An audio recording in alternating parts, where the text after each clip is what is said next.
Hoy daremos un tema en el que muchos quizás no estarán de acuerdo, pero no pretendo estar de acuerdo con todos, sino ver qué dice la Biblia. El tema es la falsa y antibíblica guerra espiritual. La parte escritural la tenemos en la primera carta a Timoteo, capítulo 6, verso 5, que nos dice: disputas necias de hombres corruptos de entendimiento y privados de la verdad, que toman la piedad como fuente de ganancias, apártate de los tales. Hoy los autonombrados apóstoles o profetas, que por cierto, cada vez que alguien le diga que es profeta o apóstol, pídale señales bíblicas que ellos deben de demostrar y que son literales. No se deje sorprender por un título, pues estos farsantes y analfabetos bíblicos han llevado a la Iglesia de Cristo a una fascinación antibíblica, haciendo actos de brujería y hechicería, tales como quebrar vasos, enterrar estacas, ungir piedras, mandar a ángeles a degollar a Jezabel en el río, poner supuestos mantos de paternidad, sacar de la cautividad, maldiciones generacionales. Todo esto está basado en ocultismo, nueva era y religiones orientales. De todo esto que he mencionado y que aún faltan otras blasfemias por mencionar, reto a los manipuladores y falsos maestros de guerra espiritual a que den un versículo bíblico dentro de su contexto. Solamente uno en donde Jesús y sus discípulos hicieron estas cosas antibíblicas, o que la Biblia ordene que esto es correcto. Lo único que darán son versículos mal interpretados en donde basan su doctrina, torciendo la verdad y diciendo que son nuevas revelaciones, que por cierto, no hay nuevas revelaciones. No hay un versículo bíblico que diga que nuestro Señor hacía vomitar a la gente, lo sacara de la cautividad, rompiera vasos o que atara a los demonios. Lo peor de todo esto es que dicen que Dios los llamó a la guerra espiritual y muchos han abandonado la ciudad en donde supuestamente Dios los puso, dejando a mucha gente herida, abandonada y confundida. En los últimos tiempos habrá toda clase de enseñanzas, como lo dice nuestro versículo base, por parte de hombres corruptos de entendimiento y privados de la verdad, que tomarán la piedad como fuente de ganancias. Hay evidencias que demuestran que quienes siguen estas creencias terminan seriamente afectados emocionalmente y sus vidas cristianas perturbadas en gran manera. Lo peor de todo es que estas doctrinas de demonios en realidad pervierten el mensaje del verdadero evangelio, despreciando y rebajando la victoria de Cristo y la posición que se le ha dado al creyente. El creyente perturbado y manejado por estas creencias tiene que recurrir a una serie de prácticas extrabíblicas para tratar de protegerse de los ataques satánicos, a los cuales, según se enseña, siempre está expuesto. Es un peligro que representa para la salud espiritual y emocional del pueblo de Dios, porque estas creencias son completamente contrarias a la sana escritura. Ahora bien, ¿qué es lo antibíblico y antidoctrinal de la guerra espiritual? La guerra espiritual se ha vuelto muy de moda en la comunidad cristiana, a pesar de la falta de apoyo bíblico, tratando de dar un enfoque sobre cómo tratar con nuestros pecados y problemas. La pregunta es, ¿se adapta este movimiento con la escritura y doctrina bíblica? La respuesta es no. No se adapta con la escritura y es completamente antibíblico sus experiencias y enseñanzas. Las falsas doctrinas nacen de versículos bíblicos que parecen darle credibilidad a tal enseñanza. No se debe admitir una postura doctrinal solo por el hecho de que se dan citas bíblicas.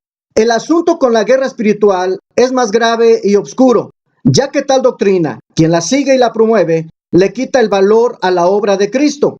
Es decir, que pareciera que la obra de Cristo no ha sido completada hasta que intervengan los falsos y supuestos llamados a la guerra espiritual, a sacar de la cautividad, quitar iniquidad, romper maldiciones generacionales, hacer actos proféticos y toda clase de ritos antibíblicos, ayudando así a que los hijos de Dios sean completamente libres, pero solo con la intervención de estos farsantes. Se podría concebir, y en parte, que lo hagan con gente que es inconversa, pero todo esto es practicado entre los creyentes cristianos. Usando las palabras de quienes enseñan esta doctrina, dicen lo siguiente: en este hermano no mora el Espíritu Santo como lo prometieron, mora un espíritu inmundo que hay que expulsar con guerra espiritual. Lo peor de todo es que todos esos ritos que hacen son para darle una victoria al individuo, pero la interrogante es, ¿Por qué en cada reunión o sesión vuelven a hacer lo mismo y a las mismas personas? Como ejemplo mencionaré una frase que suelen citar los falsos maestros de la falsa guerra espiritual. Ellos dicen lo siguiente: a pesar de que Jesús venció a Satanás sobre la cruz, el diablo todavía intenta causar estragos en nuestras vidas, pues sabe que tiene poco tiempo. La frase inicia a pesar de que Jesús, siendo una blasfemia, porque están diciendo que el Hijo de Dios hizo su obra incompleta para su iglesia. Para esos embusteros y mentirosos que promueven esta enseñanza de la guerra espiritual, la muerte de nuestro Señor Jesús es insuficiente y escasa, ya que tienen que hacer obras y ritos que no enseña la Biblia, para que los redimidos sean completamente libres, tales como exorcismos, conjuros, gritos, unción con aceite o vino, caídas para atrás, hacer sonidos de animales, sacar de cautividad, hacer una prueba para descubrir un demonio en la vida de los cristianos, romper maldiciones e iniquidad.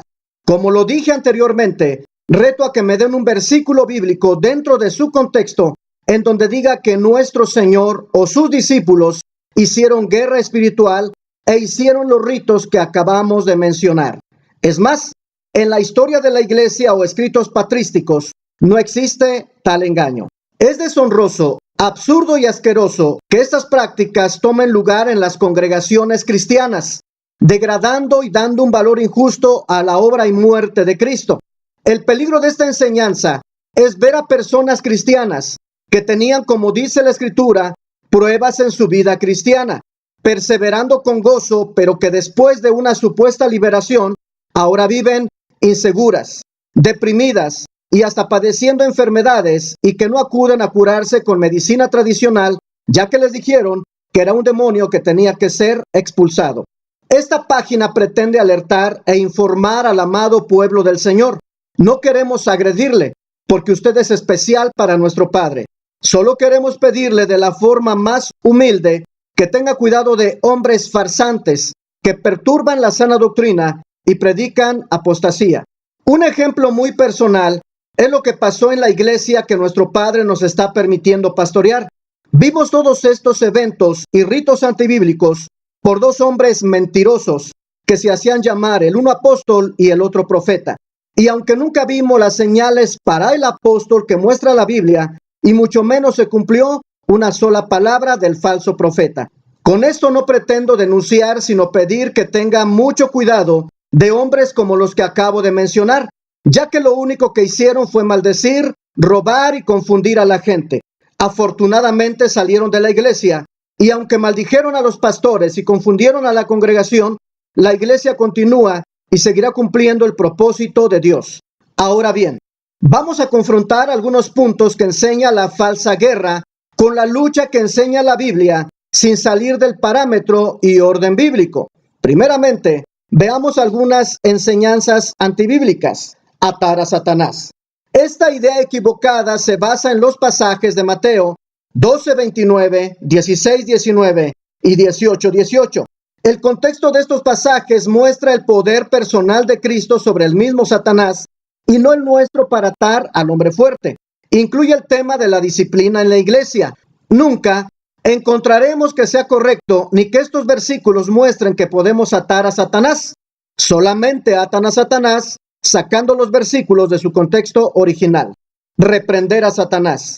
Nunca en la Biblia encontrará que se nos dé autoridad o instrucción para reprender al diablo y a sus demonios. Lo que enseña la Biblia es que lo resistamos. Santiago 4:7 dice: someteos pues a Dios, resistir al diablo y huirá de vosotros. Zacarías 3:2 nos enseña que solo el Señor es quien reprende a Satanás. Otra práctica antibíblica es orar o reprender con la sangre de Cristo. No estoy diciendo que la sangre de Cristo no tenga poder. Entendamos que reprender al diablo y, como muchos hacen, orar a la sangre de Cristo no es bíblico, o que ungen e invoquen a la sangre de Cristo para reprender demonios. Pareciera bíblico, pero no lo es.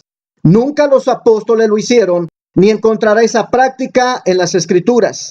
Pensará usted, ¿qué tiene de malo? Pues si es la sangre de Cristo.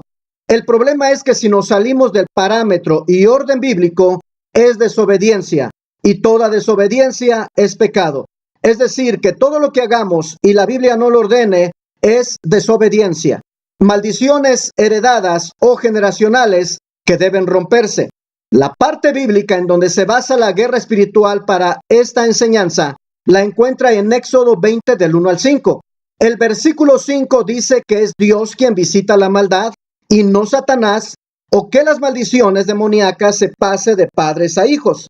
Ahora, el versículo 5 se refiere a la decisión de cada generación conectándose a seguir los pecados de sus padres.